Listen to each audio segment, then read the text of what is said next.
Tonight on CBC Vancouver News.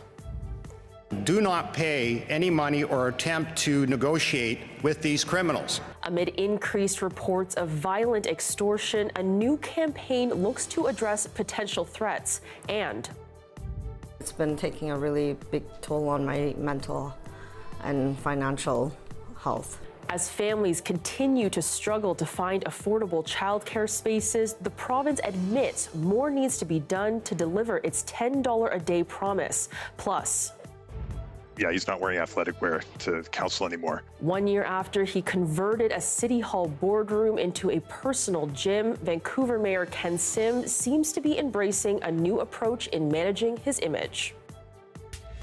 This is CBC Vancouver News.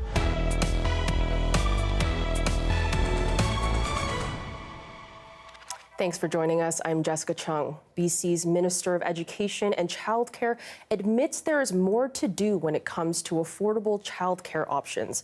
And as Amelia John reports, advocates have accused the province of failing to provide universal $10 a day childcare. You want a cookie? How about a toast? Miriam Roya has her hands full, caring for her 2- and 3-year-old. I've been trying to figure out childcare for both my toddlers at this time, and we're on every wait list for the $10 a day program. She's been told there aren't any $10 a day spaces for her 3-year-old before she goes to kindergarten, and there's a years-long wait for her 2-year-old. It's been a struggle for me to be able to go back to work and be able to provide a better life for us at this point. So it's been taking a really big toll on my mental and financial health. In 2018, the provincial government committed to universal $10 a day childcare by 2028. With just 3 years to go, childcare advocates say the province is falling behind on that commitment. It is a terrible situation for some families. It's keeping women out of the workforce.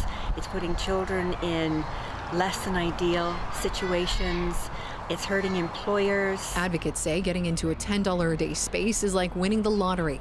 In the Kootenay Boundary and northern regions, 1 in 6 childcare spots is $10 a day. In Metro Vancouver and the Thompson-Okanagan, it's 1 in 10. On Vancouver Island, it's 1 in 12. And in the Fraser Valley, where Roya lives, it's 1 in every 31 childcare spaces. BC has fallen behind. Every other province and territory now has surpassed us on either implementing a wage grid for their early childhood educators and even pension plans, and on setting fees. In a statement, Lisa Baer, the Minister of Education and Childcare, acknowledged there is more work to do, and the government will continue to improve access while bringing costs down. Advocates are calling for more investments from the province and are pushing for all licensed sites to have a $10 a day option, so more families have the flexibility to work and care for their kids. Amelia John, CBC News, Langley.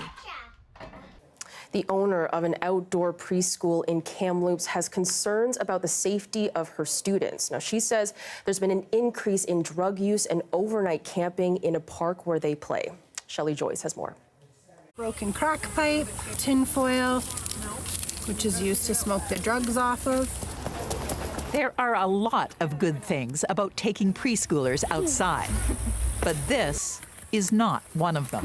Look at all of his hair. Stacey Gagnon runs a nature-based learning center in Peterson Creek Park here in Kamloops. Sweeping the designated spaces where the kids play has become a meticulous task she can't afford to overlook. What would happen if one of your kids picked this up? Like if it's fentanyl and there's any trace amount, it could be fatal. It's considered a nature park, and despite its downtown location, the city doesn't clean or maintain it like many other public parks. The city of Kamloops depends on the public to complain and report issues. There's toilet paper over there. It's not my job to clean up drug paraphernalia, but it is my job to keep the kids safe. Community service officers respond, but that's not good enough for Stacey, who uses the park daily with children of different ages, some as young as 3. My kids are trained not to touch garbage, but having a child point out a crack pipe is something along the way is just should never happen. For these preschoolers and their parents, this kind of outdoor learning has come with a few hard lessons, But this father puts his faith in Stacy and her team. I'm not concerned because the teachers are very diligent. However, I am concerned for the people that may stumble along the interesting stuff. This neighbor says she worries about the risk of open fires in the forest. There's not only little tiny spot fires along the creek bed, but there's permanent fires in those permanent camps when they get in here, which is a real issue with all the dry forests we have. Gagnon sweeps the park for debris, but does so with a sympathetic eye. She knows about addiction. She's been in recovery for 13 years. I do have a past and I am in recovery, so I do understand and I do have empathy for what's going on within our world today. But what I'm starting to see and starting to feel is that there's more support and there's more give for our most vulnerable people. She says for these kids, their days in this unique park, learning, splashing, digging in the dirt, swinging in the hammock, may be numbered if the problems aren't addressed. That I would have to definitely reconsider having my kids here. Like I just wouldn't feel like it would be an option anymore. Shelley Joyce, CBC News, Kamloops. The province is launching a campaign to address violent extortion threats against members of BC's South Asian community. And we spoke with our SORAB Sandhu earlier about it. The province is launching a 2-month public awareness campaign to counter the extortion threats. It comes after a string of reports from members of South Asian community who says they have been contacted via letter, phone or email and told to hand over large amounts of money and threatened with violence. The hope is to raise awareness and encourage reporting of extortion activity. Whether that's a victim or someone else with information, people are being urged to contact police. We have presently 12 files since the beginning of 2025. We feel that is underreported. Our investigators are working to solve these crimes. At the present time, we have not put any files forward to the Crown, but they are all ongoing and very active. Besides English, there's also now an option to report in Punjabi, and callers can stay anonymous by calling Crime Stoppers. So today's announcement is an attempt to raise awareness and gather public support to help deal with what police say is a growing problem in the province. Yeah, and has there been any progress in these investigations? As you just heard, Surrey Police have confirmed is that over the past 6 months, there have been 12 extortion reports in the city, prompting them to launch their own team dedicated to investigating extortions.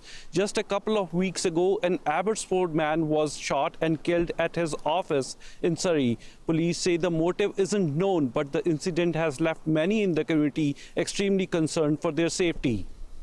If I could speak directly to the community, if you are a victim of extortion, if you do receive a call, the most important thing that you can do is report it to the police of jurisdiction. 2 weeks ago, a Surrey businessman was hosted a public forum calling for an urgent action on alleged extortion threats. BC Public Safety Minister, the Surrey Police Chief and Surrey Mayor were there, and dozens of people came there to raise serious safety concerns. So today's announcement is a result of calls for urgent action on extortion threats in the South Asian community in the province. All right, well, thank you so much for that, SORAB. Really appreciate that. That's our SORAB Sandhu in Surrey. Surging measles cases are prompting health officials to urge Canadians to check their vaccination status. The Vancouver Infectious Disease Centre says the increase is a direct result of lower vaccination rates. Now, BC's Interior Health Authority is reporting 3 active cases at the moment in Kelowna, Salmon Arm, and the Nelson area. Fraser Health has 1 new case, and Northern Health reports 9 active cases. Now, to date this year, there have been 63 cases across BC. Michelle Gomez now with a stark warning. Measles cases have been on the rise across Canada since an outbreak began in October. So much so that the country is at risk of losing its measles elimination status set by the World Health Organization. Health experts say lower vaccination rates are to blame. I couldn't be any more concerned. Dr. Brian Conway leads the Vancouver Infectious Disease Centre and has some answers to questions you may have. He says those born before 1970 likely have immunity, but those born in 1970 or later are recommended to get 2 doses of the measles vaccination. But what if you don't have records of your shots? If you aren't sure whether you got 2 shots, consult a healthcare provider. Or for many people, the simplest thing would be to just go out and get a second shot. And what about young children? The first shot is usually given at age 1. It's possible to give it as early as 6 months of age, again, if there's a significant risk of exposure. But don't people normally survive measles? In the vast majority of cases, that's true. You will fully recover and return to your usual state of health. But it does carry a risk of pneumonia, brain infection, eye infection, seizures, and even death. And what if you have questions or concerns about vaccine safety? People like me want the opportunity to address your concerns, answer your questions, and make sure that you're making a decision for yourself and your family based on facts, not on rumors and on out-and-out falsehoods. Michelle Gomez, CBC News, Vancouver.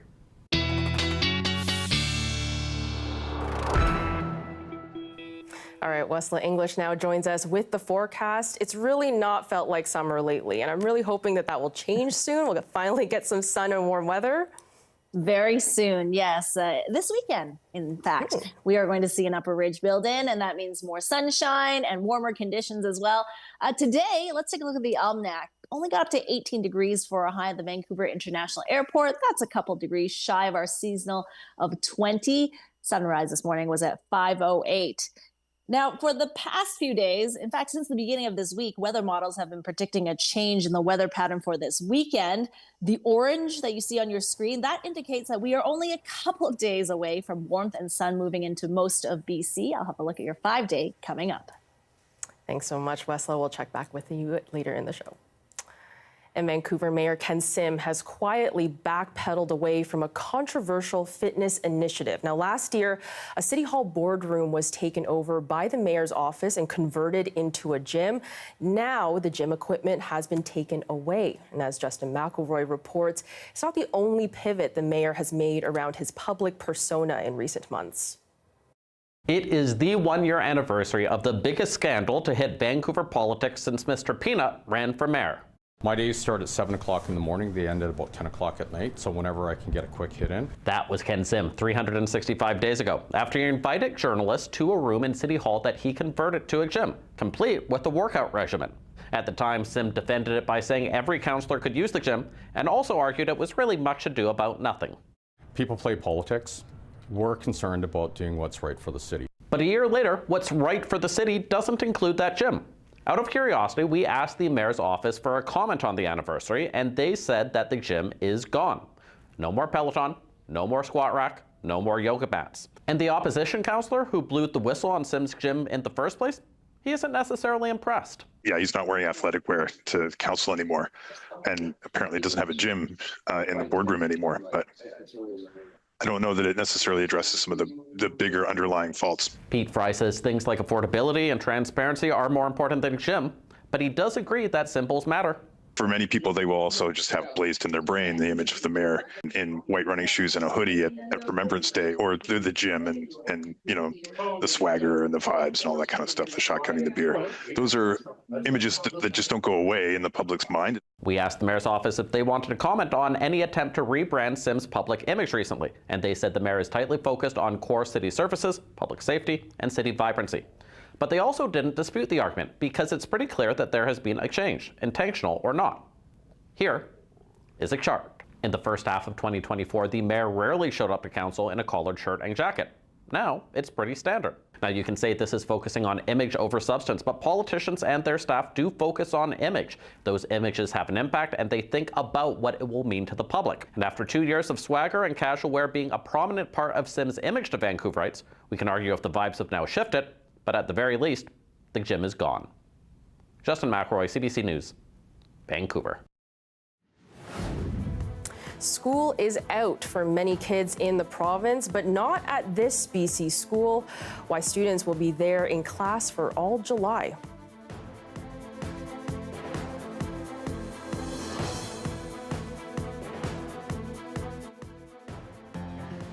I'm Stephen Quinn, and I love living here in Vancouver, BC.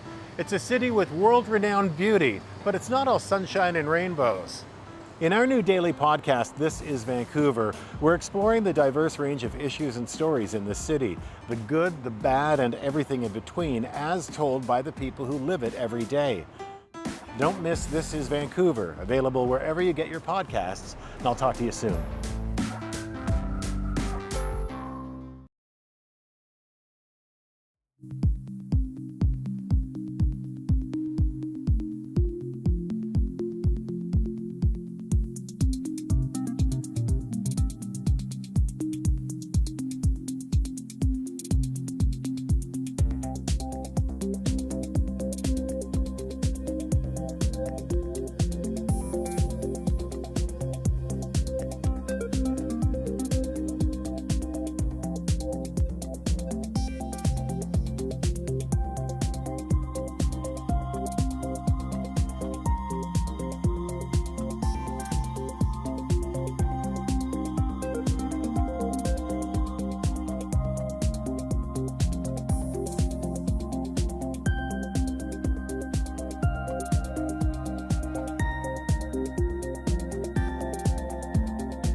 Well, for the young folks in our lives, the final days of June can only mean one thing: summer break. Now that officially starts for most BC students as of today. And for a throwback, let's take a look at a last day of school from 1995. Last time, Patrick, sitting down, please. Just one last time and then freedom. For teacher, too. I'm going to sit in the garden and read. But first, the preliminaries. Packing a year's worth of memories into a single plastic bag, farewells to friends moving away who won't be coming back in the fall, and then finally, the main event. When I call your name, you may come and get your report card, and you can go. The anticipation, the waiting, the agony of alphabetical order when your last name starts with a W, and then finally... I'm going to camp. Everybody go surfing. And then you're going to Island. Yeah, right here. Right here. And back in the classroom, some candid honesty. You miss the kids? A little bit over the summer, yes. Actually, more towards the end of the summer, and I start looking forward, to coming back to school again. It'll take me about a month, though, before I really start missing anybody, to be honest. And while it is the last day of school today for most BC students, one Maple Ridge Elementary School will be back tomorrow and next week, right till the end of July. Shivani Joshi has more on what's called a balanced calendar.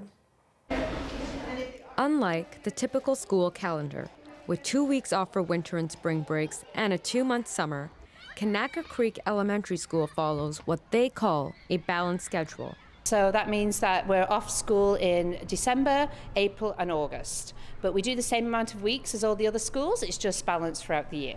I feel like 2 months for a summer break would be too long and I would forget some stuff. So I really like having 1 month. I'm actually really new to this school. I just joined this year. I like it so far. Yes, we only have August off, but it's okay because we start to get bored at the end of 1 month. Linda Hoogstens, a kindergarten teacher who's experienced both schedules, says the balanced calendar benefits students in the long run. You've probably heard of the summer slide.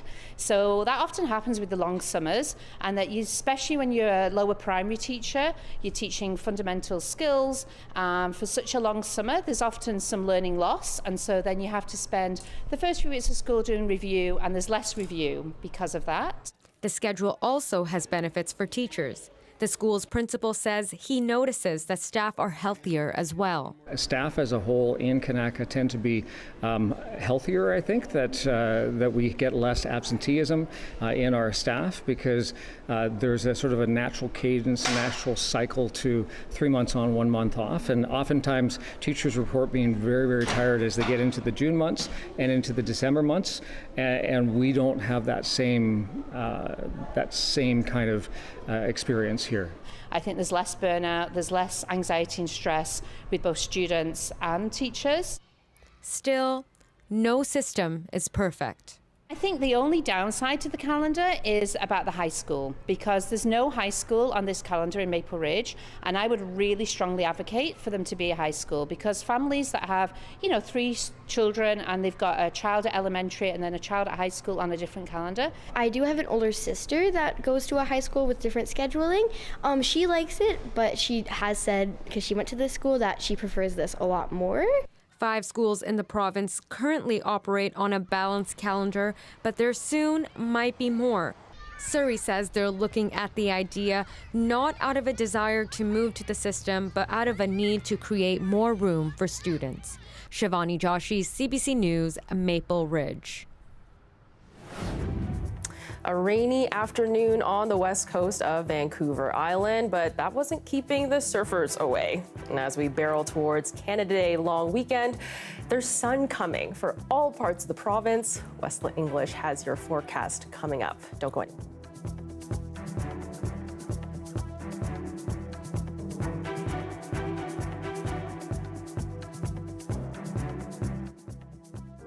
I think it's important to give a human face to the stories that we hear every day, the people that they affect. And I think talking to those people is what really gives us the true sense of the impact of the stories that we're hearing.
U.S. debt is sitting at more than $36 trillion, double what it was 10 years ago.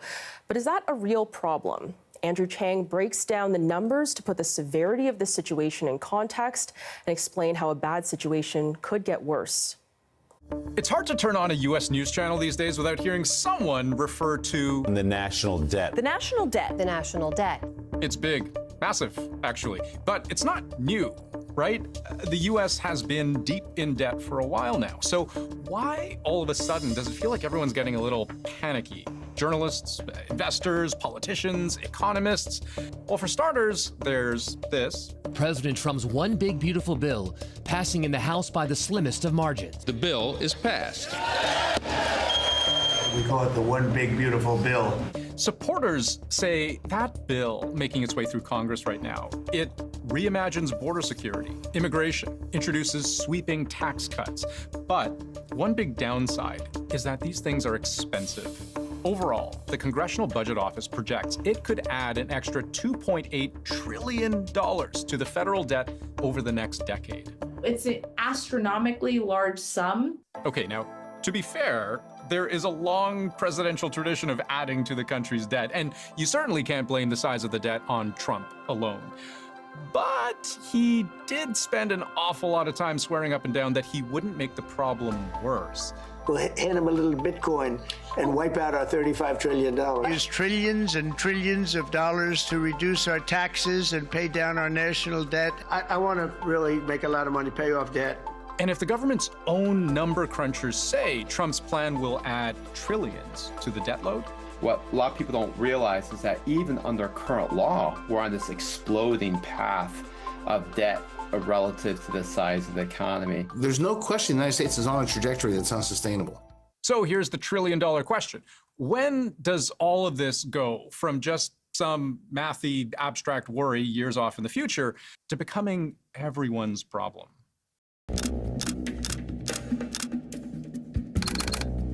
Here's a look at the running national debt clock in the US. As of this recording, it's just over $36 trillion.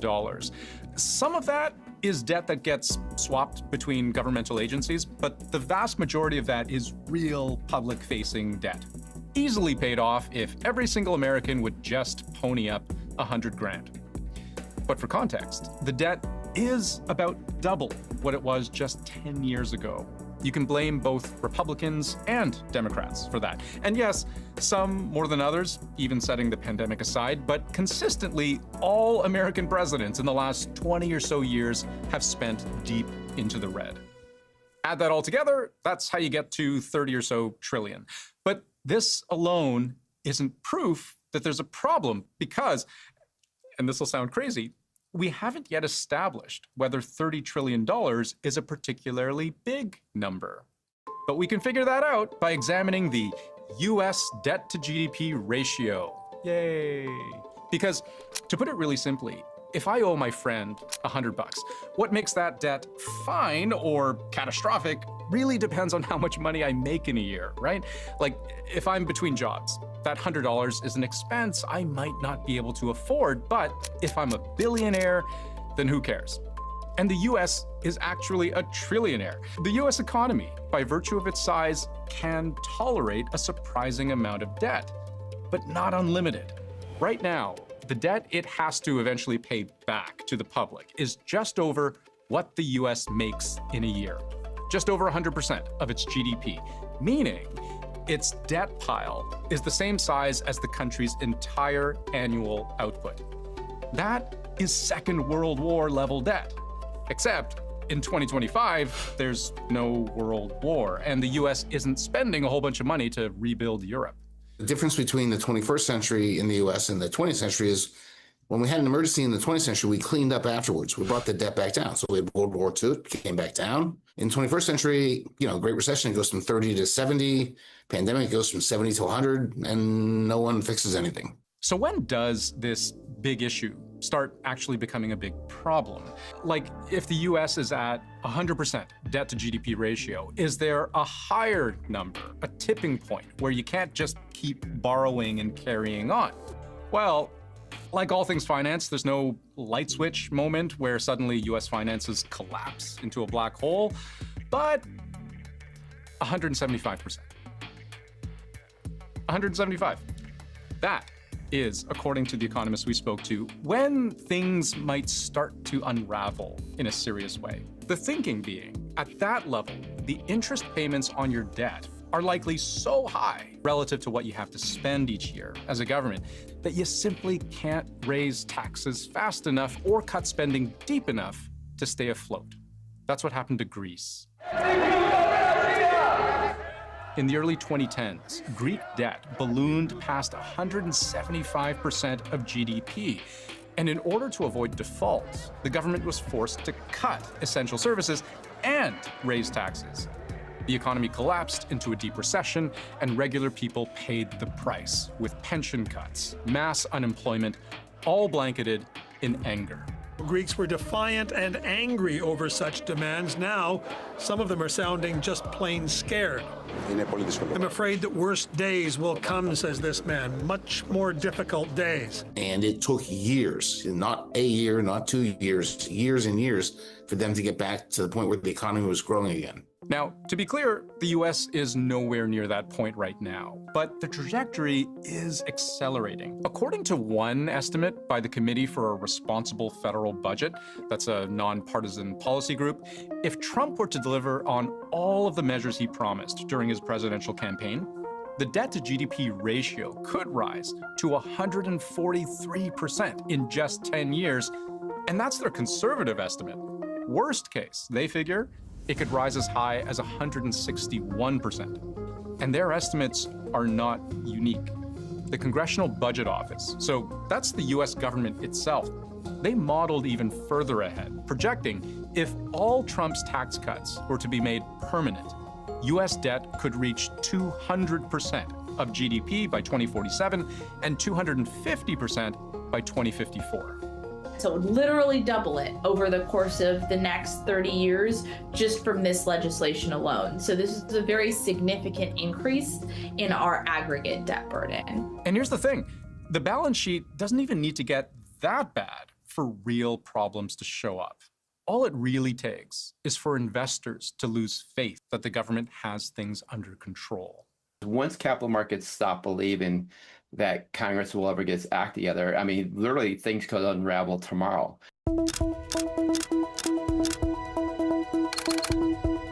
Buying US government debt is seen as one of the safest investments in the world because the US has always paid its debts on time, in full.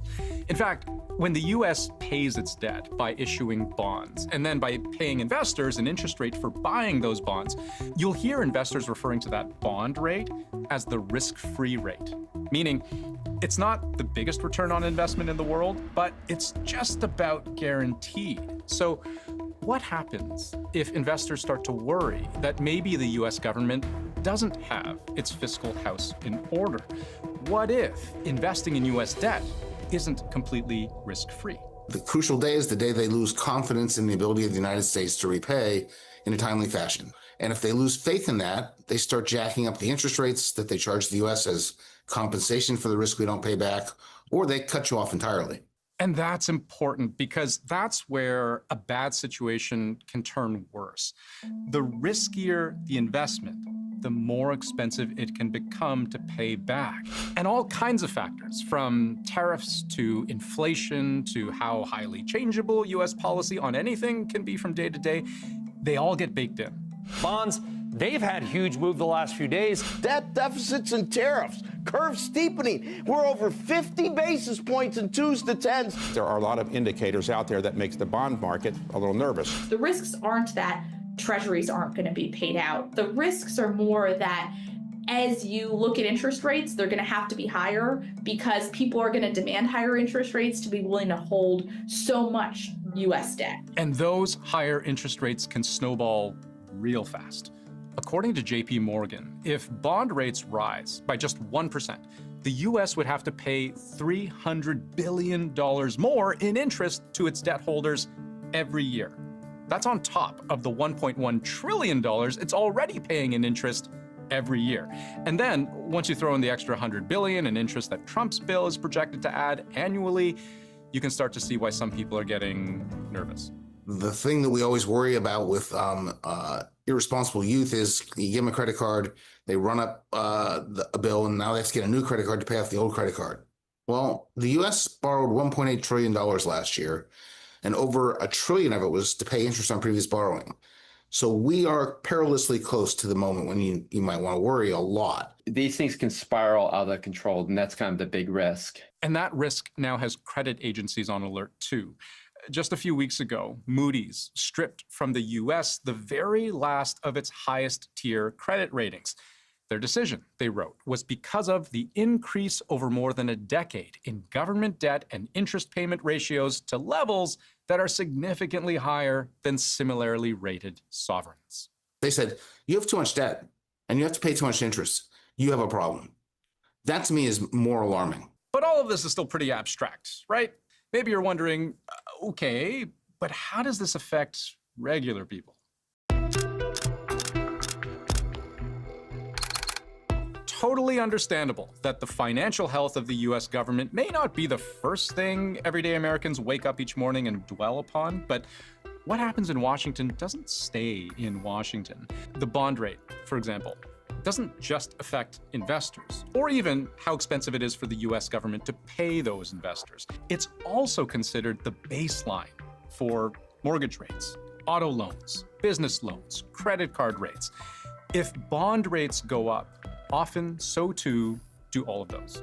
And so that's going to be the real problem, is that you can imagine mortgage rates persist at high returns, higher yields, and therefore higher costs to customers. It means that you're going to pay thousands of dollars more when you try to take out a car loan, or it means you're going to pay thousands of dollars more when you try to take out a small business loan to start your small business. So all of this reverberates in the real economy in ways that households can feel in super meaningful ways. And then there's the simple fact that every dollar the US pays in interest on debt is a dollar not spent on something else. Right now, interest payments make up about 14% of the federal budget. That's more than what the US spends on national defense. And the way this is all going, it's not out of the question for interest on debt to eventually become a more expensive line item than Social Security or healthcare, too. You are crowding out important investments that need to happen by taking up a lot of fiscal space. And if everything gets squeezed, what happens when something goes wrong? When the world is suddenly face to face with another pandemic or war or global recession? We're not going to have the capacity to respond with as much energy and as much vigor from a fiscal perspective, because a bunch of that space has kind of been taken up. Once you have a debt crisis, you can't issue new debt to get out of that. There's no easy solution. Now, there are Republicans who claim Trump's great, big, beautiful bill actually helps solve the debt problem, because the way they see it, things like boosting energy production, deregulation, cutting entire government departments, that'll kickstart growth and expand the tax base. Then throw revenue from tariffs into the mix, and they argue that should be enough to offset all the new spending in Trump's bill and put the US on a trajectory of 3% growth for the next few years. But not everyone's buying it.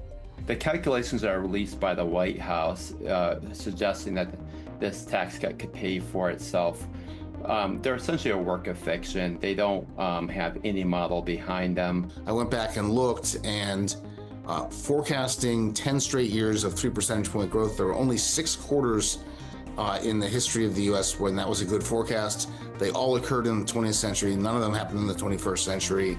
So it's not something I think anyone should count on. It's hard to move the growth rate of an economy. Moving it by 0.3% on average over 10 years, huge success. A full percentage point, unimaginable. In fact, a range of nonpartisan analysts, including the US government's Congressional Budget Office, have argued that under almost any realistic model, the US debt is on a sharp upwards trajectory. So what's the bottom line?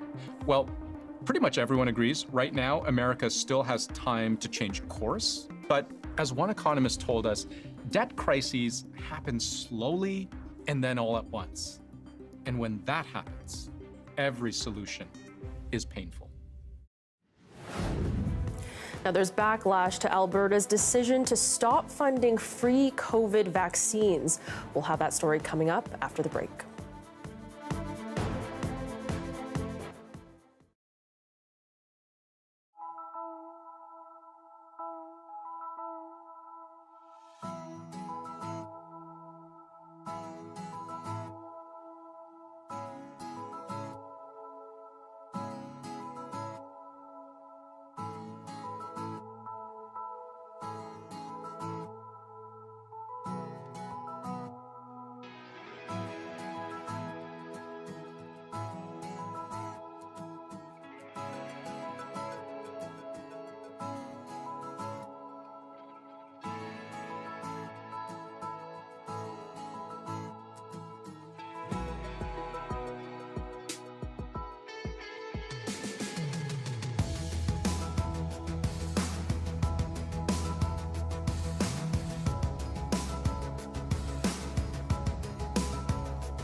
Welcome back. Former Edmonton Oiler Evander Kane says he's looking forward to playing with the Vancouver Canucks. Now, the Canucks recently signed Kane in exchange for a 4th-round draft pick. Now, Kane is known for his gritty, hard-hitting style of play, and he says Canucks fans should expect much of the same. Played that style ever since I was 8 years old here in Vancouver. So nothing's going to change. Nothing's really changed when it comes to how I play and what I bring on the ice. I'm very confident in what I can do, and I think Vancouver is going to provide me a really good opportunity to do that. Now, Kane grew up in East Vancouver, and he says he's happy to be home. He says he's grateful to the Oilers for working with him to make the Vancouver trade happen. More backlash tonight as Alberta decides to stop funding free COVID vaccines for most people. Now, the province says it's trying to avoid wasting doses, but as Paige Parsons shows us, that's raising concerns about cost and the protection for vulnerable people. This pharmacist has been hearing from customers ever since Alberta announced it's ending free COVID vaccines for all. People are scared. The province says most people will have to pay an estimated $110 per dose. Only certain high-risk groups will still get it for free, and pharmacists will no longer be able to give the shot. And we're still giving it to most of the people when they ask for it, but we have no clue when they're gonna when is the cut-off time for not having the vaccine. Some unions are now pushing employers to add coverage for COVID vaccines to group health benefits. What that means is that it will fall onto the insurance companies, which will mean increased premiums, both for employees and employers. Nonprofit insurance provider Alberta Blue Cross says it's getting questions about adding coverage for the vaccine, but figuring out which plans could be eligible is a complex process that will take time. Paying out of pocket for the COVID vaccine makes Alberta an outlier in Canada. Even in the U.S., 90% of people get it for free under federal regulations. Any vaccine that's recommended by that committee must be covered by all the major insurers, both public and private in the U.S. So that would include Medicare, Medicaid, nearly all the private plans, and that would be at no cost to the patient. The province says the move cuts costs. $135 million worth of doses went to waste last season. The province says when deciding who still gets a free shot, it referenced national guidelines and also considered what it calls Alberta's specific needs. But the largest group those guidelines say should get immunized is now left out, people over 65. We do see that the risk of severe outcomes goes up quite a lot from age 65 on, and even especially after age 75, regardless of whether or not there's other medical features at play. The weather update is brought to you by BC Cancer Foundation. Support BC Cancer Foundation by leaving a gift in your will and join our 90-year legacy of driving life-saving innovations. And meteorologist Wesla English is back with the forecast. Okay, we talked about some sun and warm weather coming soon. So what can we expect? Very, very soon. Just another couple more sleeps, and then you will have above seasonal average temperatures for the south coast. Today, though, here's a look at the satellite and radar. We did see those rain showers push inland, and these showers will taper off for tomorrow for the south coast. Inland sections also saw some spotty precipitation. Tomorrow is the last day of unsettled weather for most of the province. Now, the exception is where the central and the north coasts, those areas will continue to see the precipitation pushing on shore. However, the rest of the province, we will see a warming trend starting this weekend. Tonight's temperatures, we can expect lows down to 11 in Terrace, 6 in Bella Coola, 13 degrees in Kelowna and Cranbrook. Elsewhere, let's take a look at... Sorry, I just have to jump over to this graphic right now. This is what you can expect for tomorrow. For Fort St. John, 22 degrees for a high. We will continue to see that slight risk of a shower, risk of a thunder shower in the Peace. Same with the central interior and into the Caribou region. Those areas will see that slight chance of a thunder shower in the afternoon. For the southern half of the province, rain for Tofino. But again, even areas on the western coast of Vancouver Island will see the rain taper off this weekend. Here's a look at the 5-day forecast for the Okanagan Valley. Sun and cloud for Friday, and then straight sunshine heading into Saturday, Sunday, Monday. Canada Day Tuesday right now looks warm and sunny for us here in the BC Southern Interior. Look at those temperatures in the low 30s for a high once we get into early next week. 5-day forecast for the Metro Vancouver area. Seasonal high is 20 degrees. Won't quite make it there tomorrow, but once we get into the weekend, low 20s for a high, Jessica, and even warmer for inland sections for Sunday, Monday, and Tuesday. So I bet you English Bay will be quite the popular spot this weekend. Yeah, it's looking very nice for that long weekend. And it's looking great behind you as well. A little windy, but I know the summer weather is coming. So thanks so much for that, Wesla. You're welcome. All right, that's meteorologist Wesla English. Now, it's a new tool for identifying marine mammals, how Newfoundland and Labrador are using AI to better know their ocean-going neighbors. More on that coming up.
Hey, I'm Rohith Joseph. Vibin' is the new show all about discovering great new songs and fresh artists from across BC and beyond. Stream Vibin' on CBC Listen. Hi, I'm Amy Bell, and here's what's in your CBC inbox. CBC returns as the exclusive media partner of the Squamish Nation Youth Powwow, July 11th to 13th. The family-friendly cultural event welcomes everyone to celebrate Indigenous culture, music, and community. And on July 2nd, CBC's Musical Nooners free concert series returns. Every Wednesday at noon, enjoy an afternoon filled with tunes and talent. Details at cbc.ca/musicalnooners. Well, most of us can relate to that feeling of rushing to the airport and barely making it.